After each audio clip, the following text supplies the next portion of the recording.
Welcome to the Tamarind Learning Podcast, where host Dr. Kirby Rosplock speaks with experts on many topics relevant in the ultra-high net worth family wealth management space. Kirby is author of several books, including The Complete Family Office Handbook, and shares her expertise consulting with families and family offices. Kirby is also the founder of Tamarind Learning, an online wealth education platform that develops practical, foundational learning programs for beneficiaries to help them prepare for responsible stewardship of wealth. Welcome to the Tamarind Learning Podcast. I'm your host, Dr. Kirby Rosplock, and today we're talking about talent. I have an exceptionally wonderful guest today, Mark Summers, who's the co-founder with his wife of Summers Partnership. Now, this is an executive search firm that looks at top talent around the globe for family offices, and we're lucky enough to have Mark here today to talk about what it takes to work in a family office, and if you're a family office, what it takes to find top talent today. So, Mark, welcome. We're so thrilled to have you here. Well, Kirby, thank you so much for asking me to join you. I'm absolutely delighted and very much looking forward to this podcast. So thank you from over here in London. So you're far away from where I'm sitting today, but maybe you can tell us, how did you get into the executive search field? And specifically, how were you drawn to or found your way to working with family offices? I'm just so curious. Well, my first career was in the British Army. I was an officer in the cavalry, and I was lucky enough to win a university scholarship to pay for my university education from the Army. And it was a fascinating time. And you know, and reflecting back on it, the Army does seem to be the ultimate people business. You learn a huge amount about yourself. You learn a lot about other people. You learn about leadership, trust, integrity, and all of the qualities that are so important in family offices. In terms of how I got into executive search, when I got married, I decided I needed to settle down and leave the Army. So I went into executive search because I was keen to set up my own business and use some of the skills and experience that I'd had and picked up in the Army. And indeed, that's been the case. I started working in covering the wealth management section, the private banking, which was growing, and then clearly as that went on, the family office area over the last 20 years now has just got bigger and bigger and more interesting and more sophisticated. And as recruiters, we like to solve our clients' problems and produce solutions. And actually, what greater challenge could it be to work for some of the most dynamic people on the planet in terms of those that have created great wealth and have extremely high standards and interesting experiences. Well, you've distilled a lot of this wisdom into not one, but two books. So we are so fortunate to have you because you've written the How to Work for a Billionaire, which I'm sure is invaluable to those who are stepping into those shoes for the first time, or seasoned veterans who are just trying to find ways to up your game. And then I love this new book, which is so helpful for family offices who are trying to understand the talent space, Family Office Fundamentals. This is your most recent book on, creating, stepping, and future-proofing your family office. So there seems to be just so much information that you have been able to pull together in this space. Tell me a little bit more about how these two different books tackle the topic of talent in the family and the family office. Well, firstly, we were on the second book in the Family Office Fundamentals. We were indeed fortunate to have your input into that, and thank you again. Renewed thanks for your contribution to that. We went around the family office ecosystem globally and interviewed 50 of the leaders and thinkers and consultants across the sector, as well as principals, and gathered their thoughts together. And so, renewed thanks to you for your contribution to it.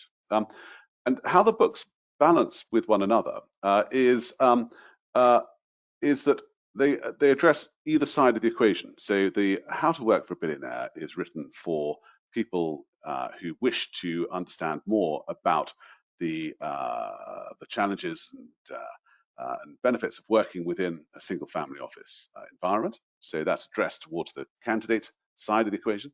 And Family Office Fundamentals is written for families who are thinking about setting up a family office, or indeed already have one and are looking to strengthen the talent bench and future-proof their family office as well. So it essentially addresses both sides of the equation. Well, let's start with the first side of the equation, more, connected to your first book. What does it take, right? What are the requirements today to work in a family office, and how might that look a little bit differently than, say, a decade ago? Well, the trend that we've observed over the last decade or so with family offices and how they're staffed, is that there's been greater professionalization across the whole of the sector. And that actually goes down to the people that work in family offices as well. So um, each search that we do and each role within a family office has a deep professional requirement. And We look at jobs within family offices rather like a T-shaped uh, structure. So you have a central plinth that is the deep skill, and then when you join the family office, your deep skill goes broader and spreads out like a T. And That is one of the joys of working in a family office, insofar as you can gain mastery of the role. You can get better and better and get wider and wider in terms of your understanding and capabilities of doing that role. So uniquely within family offices, there is not the sort of normal career structure that you get in corporates, and one needs to understand that before embarking on a career within family offices. And in addition to the professional side and the skills and experiences that are so important, we also look for an overlay of other characteristics, which are often, some of them are really unlike those to be found in the corporate world. So we're looking for high levels of EQ. We're looking for trustworthiness. We're looking for discretion. We're looking for integrity, which are all common in the corporate world as well. But in addition to that, we're looking for a fiduciary mindset. We're looking for people who understand the concept of stewardship in a really deep way. We're looking for people who have an idea of higher purpose, and also humility, and the ability to fix puzzles and get things done. We're looking for an appetite of hard work.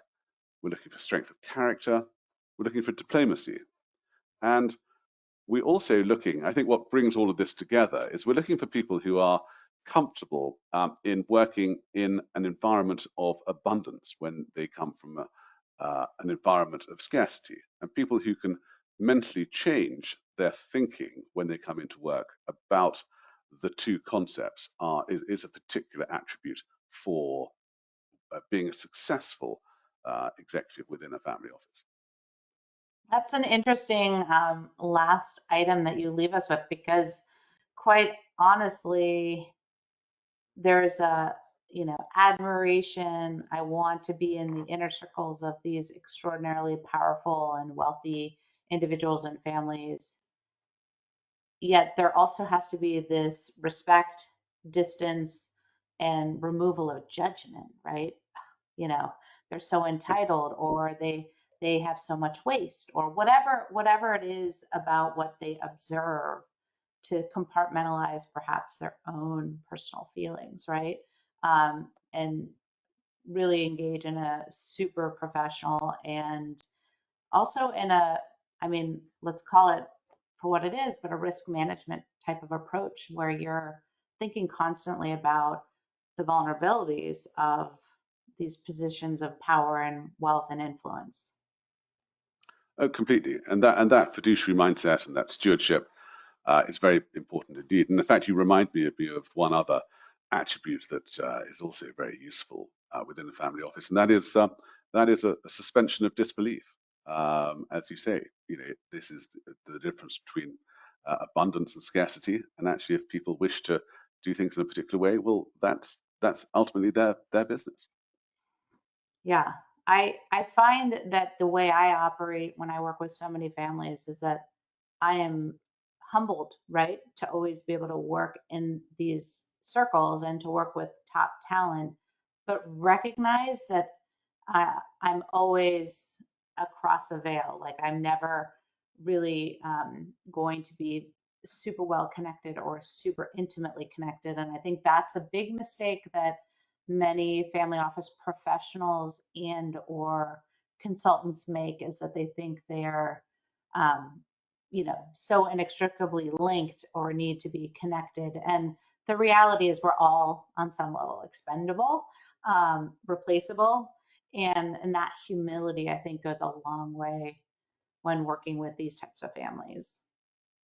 I couldn't agree more. In fact, that's what prompted us to write the first book, um, which was advice to candidates wanting to do that, because we get so many people writing in to us wanting to work in a family office environment. And sometimes it's because they've had enough of being on the sell side and they want to be on the buy side, or they want to have an easy life, or they've got 5 years left on their careers, they think, and they want to have a nice sort of gentle roll into retirement. And these are things that are absolutely not anything that has ever appeared on any job spec that we've been given or we've worked on creating with the family office. And because there was such a mismatch in terms of understanding of what working in family office might be like, and the realities of doing it, we went and interviewed a lot of our clients, and so from straight from the horse's mouth, we got their requirements and put that into a book. And the thesis of the first book is to candidates is know thyself. And if you have a good understanding of your own strengths and weaknesses, and having read the book, you think that there's a good match, well, then you should see if you can pursue a career in a family office in the sector. And if you think there might be a difference, then it's probably best you take your talents and your expertise into another sphere. So let's flip over to the family office leadership side, who might be looking to staff up or augment their team. Why is talent at such a premium at this juncture? And what is it that fundamentally you see the opportunities but the challenges to staffing a family office today?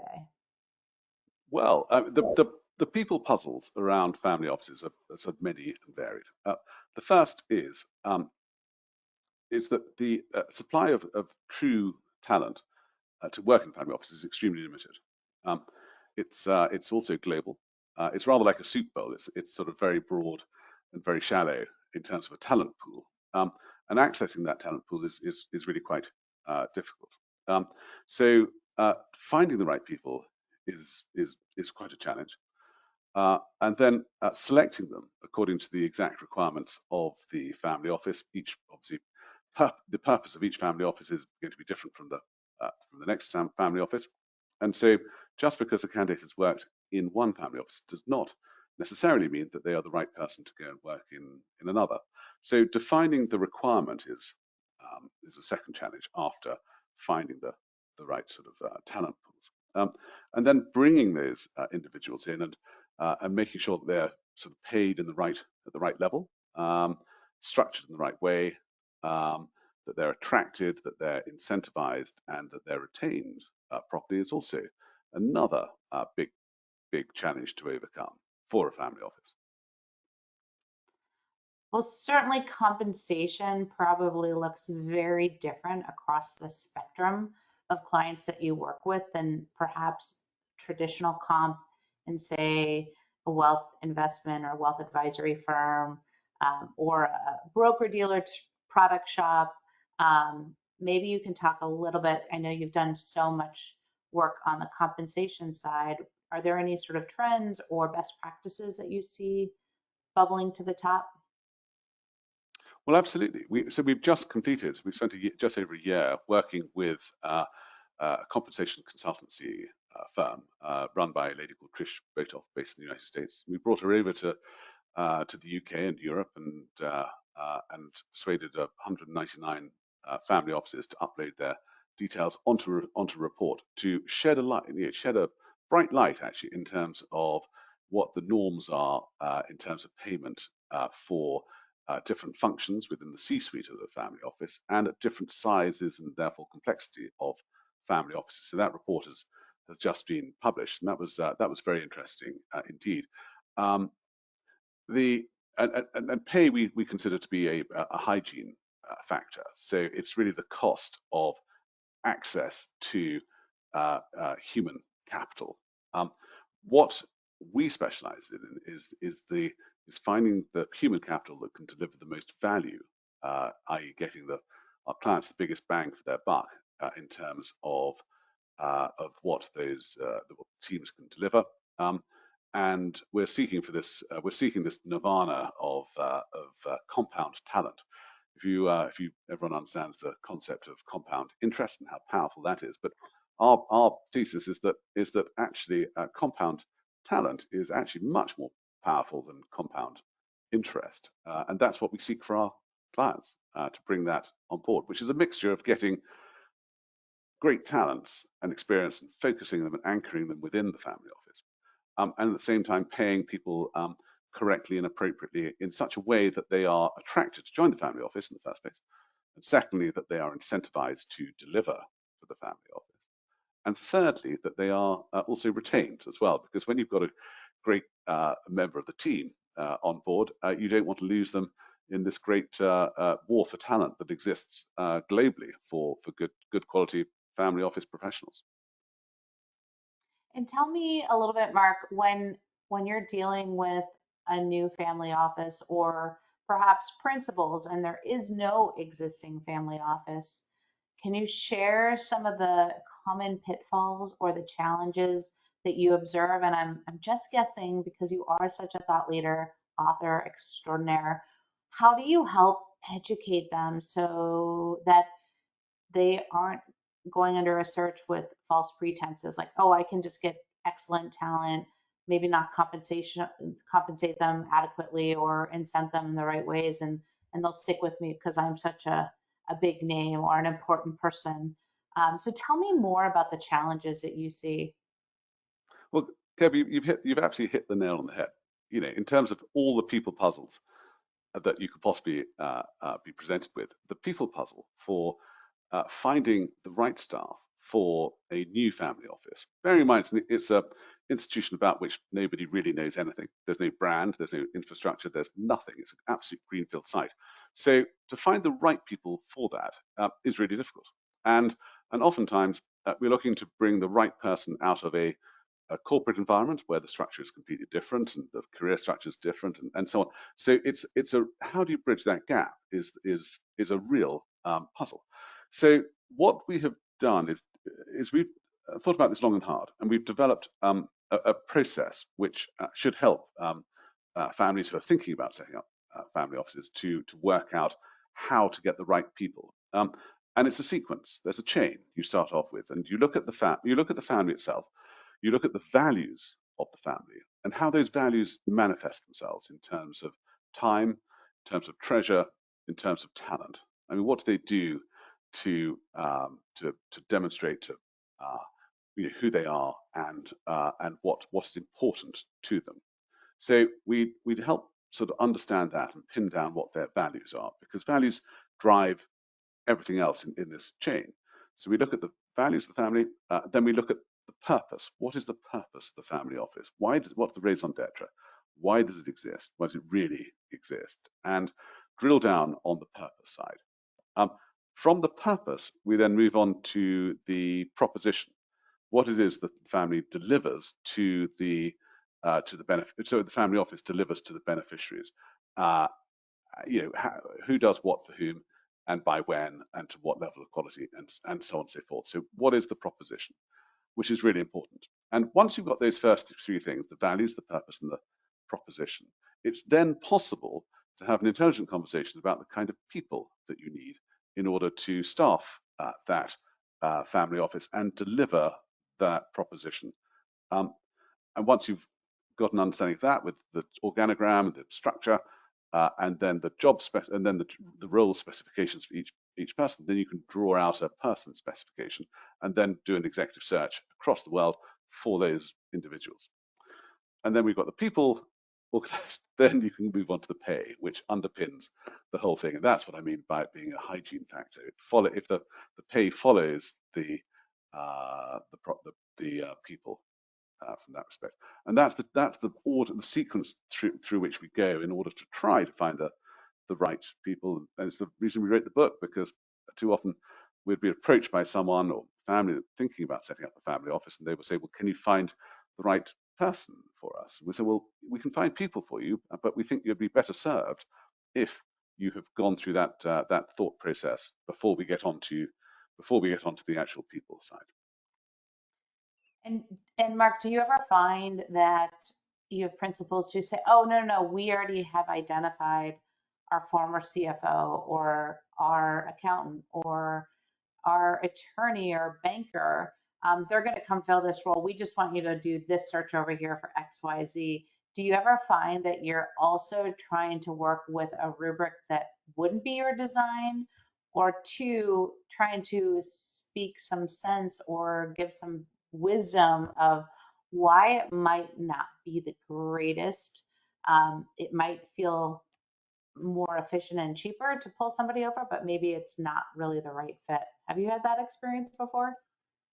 We've had that experience quite a lot in the past, and one of the sort of great trends that we've been observing is the greater professionalization of family offices. And certainly, when we were first doing this, almost 20 years ago now, uh, families would, and particularly the principal, would place a great deal of emphasis on finding someone who they already trusted.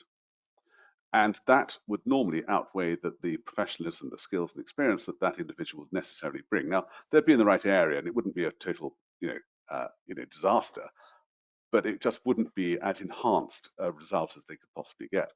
Um, so we'd often see that, where someone who was known was placed in a position which they weren't necessarily particularly suited for, and that would last for a period of time. So what we're seeing now is that professionalism in terms of the approach, engaging us to help, but also the professionalism of the candidates that are being looked for has gone up. And whereas before it was the process was led by trust and professionalism was a secondary order, now it's delivered. Searches are delivered where the professionalism and the value add is much greater, and the trust is developed and earned over time, but that's more of a secondary order. So we have noticed that change enormously. So, Mark, if there were a couple of takeaways for those who wanted to work for a family office versus those who are staffing or looking to hire in a family office, can you give us some closing thoughts on sort of both sides of the equation about the talent premium and what, if you want to come into this space, you should be prepared, and if you're hiring in this space, you should be prepared? Maybe your wisdom would be super helpful here. Well, yeah, thank you. And well, I think it's by way of summary. If you're a candidate looking into the area, it's really important you understand yourself really, really very thoroughly. You understand your motivations and what you want to achieve, and what you think you can deliver within the sector. And until you're in that position, you're not going to be you won't have a great deal to offer until you have that level of self-awareness.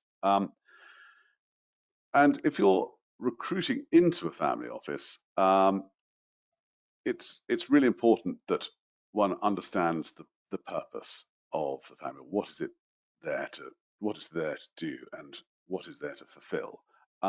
And again, if that can be defined, other things then fall into place and can be much simpler as a result of that. And one's less likely to make a big error. And errors staffing errors within family offices are really costly. It's one of the reasons that we supported Trish Botoff with the compensation survey, because we have found in the past that family offices, principals particularly, have tried to get, for example, a chief investment officer at a lower price than the market would warrant. And it's got to be one of the worst examples of a cost saving, because if you pay the person, a few tens of dollars less than they're worth, and then you entrust them with investing hundreds of millions of pounds, dollars, then actually it's a very, very short-sighted saving, which is unlikely to benefit the family for the long term. Very, very good words of wisdom. I have to say, I feel like the compensation is a central theme to successful talent acquisition, onboarding, and long-term retention. So we could probably talk even more about that next time. Mark Summers, thank you so much for being here today. So many incredible thoughts and ideas, and certainly you can read lots more in this book and his prior book on how to work for a billionaire. I think, this conversation never gets old. We know that premium of family office talent is only going up, and we're facing a big transition. So we know more and more owners and operators are retiring and aging out, and we certainly need to have more top talent coming into this space to serve this very niche echelon of ultra high net worth individuals. So, Mark, thank you so much. I know you have some links below in our podcast that you can check out to find more about his books, about his firm, about the compensation studies. So we are so grateful to have you here today on the Tamarind Learning Podcast. This is Dr. Kirby Rosplock, and we're signing off. Thank you very much indeed, Kirby. That's a great pleasure to be here. Thank you.